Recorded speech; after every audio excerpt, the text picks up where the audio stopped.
Have you ever wondered why Satan so desperately wanted Moses' body after his death? This question may seem disturbing or even strange, but it is deeply rooted in the biblical accounts. Moses, a towering figure in history, led the Israelites from the shackles of Egyptian slavery to the gates of the Promised Land. He was the conduit for the Ten Commandments, a beacon of hope and faith. But what happened after his passing was shocking. According to the Bible, God placed Moses in an undisclosed location, but a peculiar event unfolded. There was a fierce altercation between the archangel Michael and Satan over Moses. This is not a story out of the blue, but a reference from the book of Jude, verse 9, where the archangel Michael and Satan seriously clash over the body of Moses. This scenario raises more questions than it answers. Let us delve deeper into the biblical events surrounding the death of Moses and this peculiar dispute. Moses, the man who had led the Israelites out of Egypt, who had received the Ten Commandments directly from God, and who had led his people to the Promised Land, was now on the verge of death. His life was filled with extraordinary encounters, divine revelations, and powerful miracles. However, just before entering the Promised Land, he made a very serious mistake that almost cost him his ministry. This means that even the greatest leaders face moments of weakness. God had specifically asked Moses to speak to the rock so that water would flow. However, due to pressure from the Israelites, Moses angrily turned to the people and said, "Listen now, you rebels.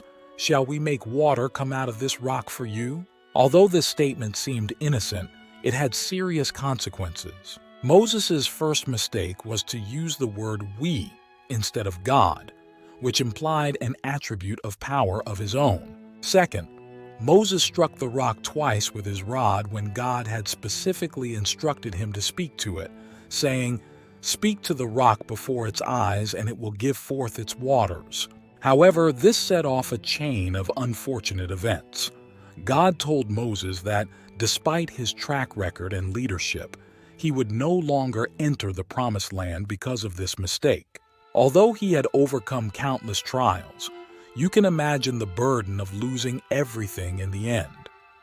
Then, in Deuteronomy 34, 5, 6, after his death, Moses, the servant of the Lord, died there in the land of Moab according to the word of the Lord.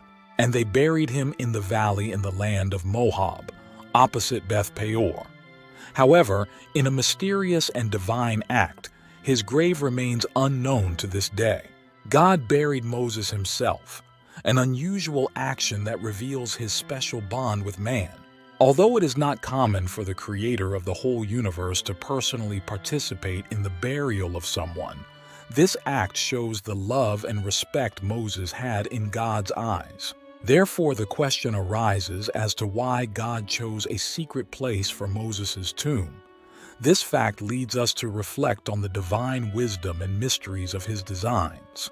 In exploring this question, we encounter a fierce dispute between the archangel Michael and Satan that takes place in the heavenly realms, revealing a battle beyond our earthly comprehension. Not a common argument, however, the narrative takes a surprising turn. Satan came to claim the body of Moses. His bold move was met with resistance from none other than the archangel Michael, sparking a heavenly confrontation of epic proportions. Although the Bible does not provide us with all the details of this confrontation, the story gives us a glimpse of Michael's steadfastness in his divine duty. Thus, Michael, an archangel of great power and authority, stood firm, demonstrating his devotion and loyalty to the divine will. In a telling twist, Michael did not rebuke Satan in his own name or power, but humbly said, "The Lord rebuke you." This act of humility and wisdom shows us the true nature of the archangel Michael, who recognizes that all power comes from God. One might wonder why a heavenly being like Satan would be so interested in the mortal remains of Moses. What could he gain by possessing the body of a man who had already passed away?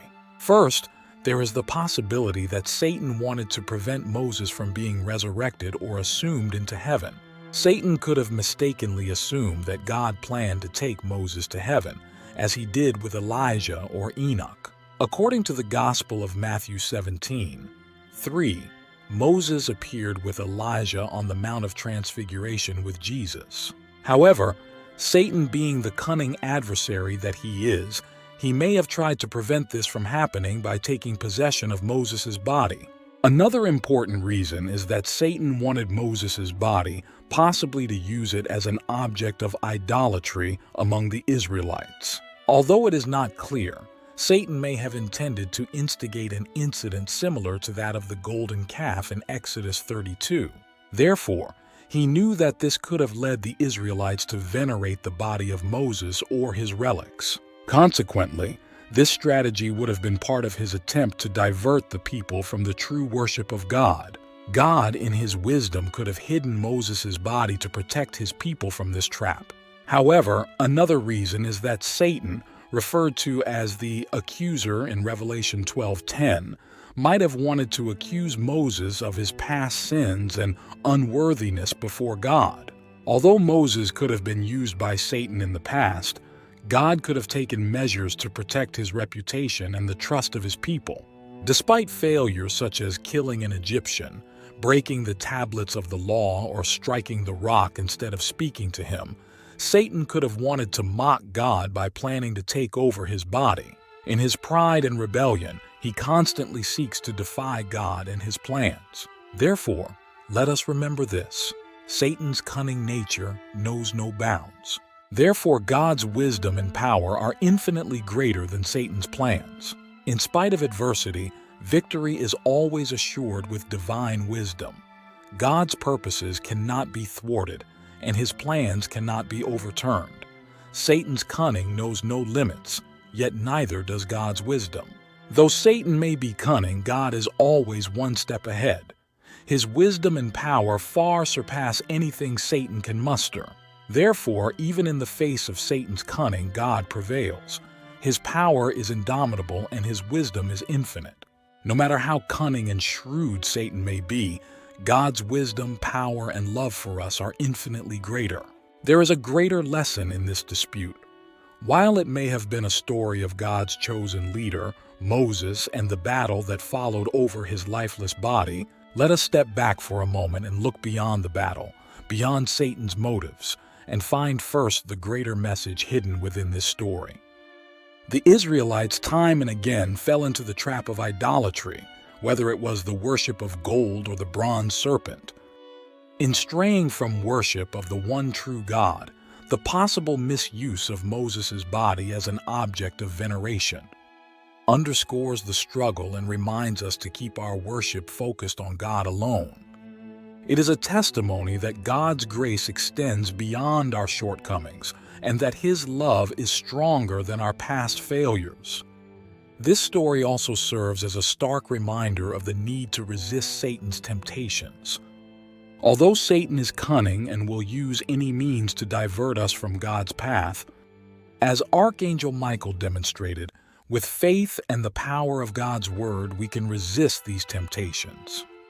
Therefore, let us remember the story of Moses' body not as a gruesome battle, but as a testament to God's enduring protection and guidance.